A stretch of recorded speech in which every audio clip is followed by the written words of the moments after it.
Hello, my crafty friends, and welcome to Tuesday Live that's not really live. As lots of you know, I am out roaming around Baja with my husband for the month of February, so there won't be any live Tuesday Lives, but I did take a few minutes and record a few different little sort of videos kind of focused on things that I get a ton of questions about throughout the year, and hopefully that will help you work on your organization goals while Tuesday Live isn't really live. So this week, I'm talking about scraps. And what happened was, as a lot of you know, I have a craft club that meets once a month. This month we made this super cute little banner / Valentine's Day card. But you can see there's tons of little bits and pieces to it, lots of layering, and that created lots of scraps. And there's 24 gals in the group, and so they created a lot of scraps. I brought them all home and I had to organize them and put all those things away. And I thought this is a perfect opportunity for me to share with you my sort of step-by-step scrap system. So while I was putting those away, excuse me, while I was putting those away, I took little pictures and did little video clips, and I strung them all together into the video that you're about to see. So hopefully it will help you understand my thought process for organizing scraps, and also go through a couple of different tools or products that you can use to get your scraps organized. So I hope you find this little video helpful, and thanks so much for tuning in today, even though I'm not technically live. And I look forward to seeing all of you in March on the Tuesday Live events when I'm back in town. So without further ado, here it is: how to master your scraps using the Scrap Master and the Scrap Rack, and how to sort, store, and organize, all of those things. Here you go. I hope you enjoy it. Have a great rest of your week, and I'll see you soon. There it is. So you can see all the different papers that we used, and there's some leftover pieces from the project here, and I'm just going to go through that real quick and show you what I do with all of those little bits and pieces left over from a project. So step one, of course, is to find a pop-up trash can in my little stash here and actually pop it up. There it goes. And then I'm going to put it on the floor right here. So now as I'm sorting, I'm not looking for any excuse to, I know right away I can throw things right into the trash. So step one, get yourself a trash can, or if you're a TT fan, a pop-up trash can will work great. I also popped up a craft and carry workstation, so I can use it for sorting paper as well, because it takes up so much less space to go vertically. So I'm going to use that for the sort also.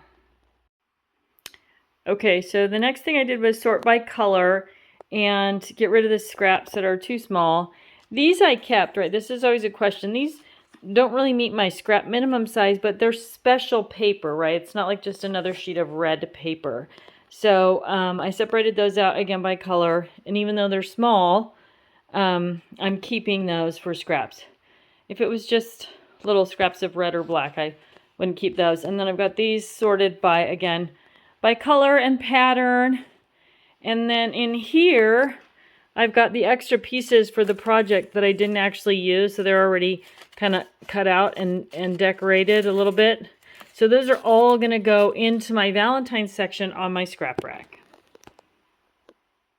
So just one other thing to mention before, I think on this white paper here, I'll cut these weird edges off, right? They're not serving any point. They're just going to get hung up on things when I put the paper away. So I'm going to go ahead and I'll cut like where this heart is right here, right? That's just going to hook on that dangly piece to other stuff. So I'll trim the edges off those and make them a little bit neater before I put them away, because it'll just annoy me when the edges get hung up on other things. Okay, so you can see now I've trimmed off those weird edges so things don't get hung up. Now normally I would do that as I was working. This was a bunch of different people using all these products. So see, I cut the weird corner off that and got rid of the pieces that weren't usable in the black here because they had like holes punched in them or whatever. And then, so then I'm gonna, one thing I didn't talk about was minimum scrap size, right? So generally it has to be 4 by 6 for me to keep it, or 6 by 6 even, depending on what it is.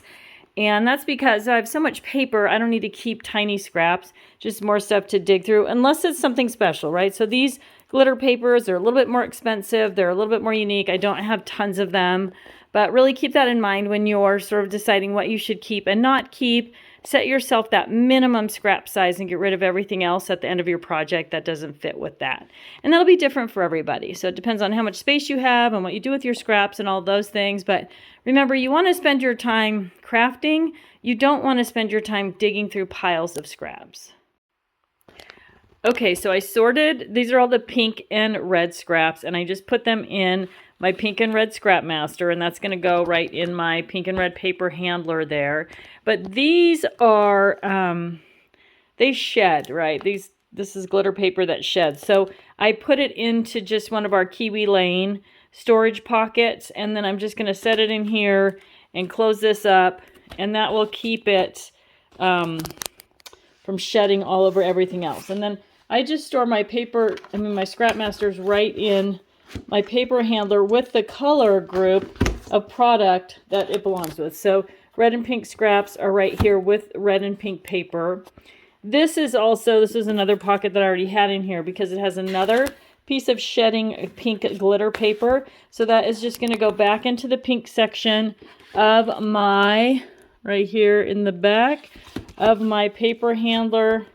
So I've got all that pink paper together. And then there were some other pink papers that were left over. So that's just going to go right back in to pink where it was before I took it out. And then also I've got in here some papers. Sorry, I'm trying to hold the camera and look through here at the same time. So these are Valentine-y, but they're red and pink stripes. So this brings up that question of, do I store this with Valentine or do I store it with red and pink? And I'm going to put it in red and pink with the rest of my red and pink striped paper in my paper handler because I think I'll use it for something other than Valentine's Day. And when I'm working on a Valentine's project, I can actually, the odds that I'm going to come here and look for red and pink paper are very strong. So I'm going to see it in either case. If I just put it in Valentine's Day, when I was doing something that I needed red and pink for, I might not actually see it. So I'm going to put it in to the red and pink paper handler. Back in the back with the rest of the striped paper. Okay, so I took this is a scrap rack page, double-sided duo 4x1. So it has a 12x12 pocket on the back side. We've got those full sheets of paper, and it's got two 6x12 pockets on the front. And you can see I put the papers in the back pocket. Let me pull these out for a second.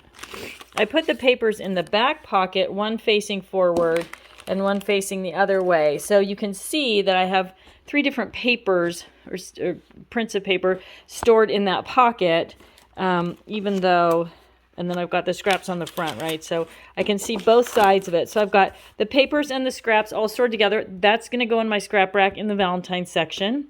And then this is a double-sided, this is a double extra long, so it's got 2 long pockets.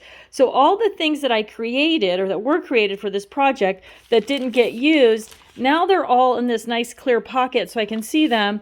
I'm going to put all of those things together in the Valentine's section of my scrap rack.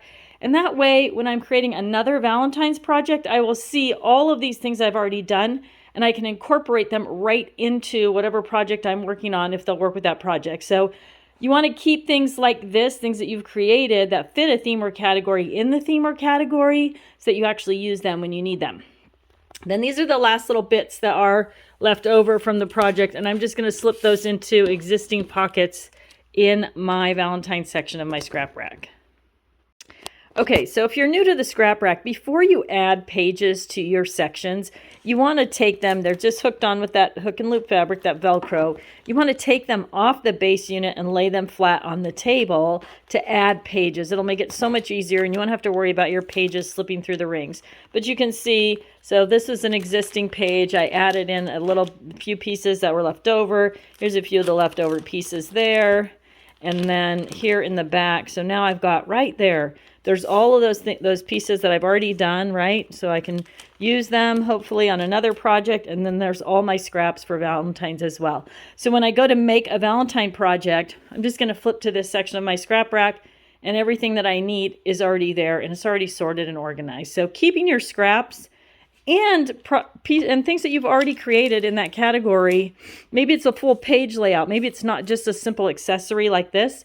Could be something that you did in a class or whatever. Keep that right in your scrap rack, right in the right category. And then when you're working on that theme, sentiment, holiday, you'll be able to see it right there in front of you. So as you can see here, I'm going to close this up, but you can see my table now. I'm going to put my paper handler away. Everything's cleaned up. I do have quite a few scraps in there. And then I'm going to put away my craft and carry workstation, and everything's cleaned up and put away. So thanks for joining me for this little scrap sorting adventure. I hope you all are having a wonderful and crafty day.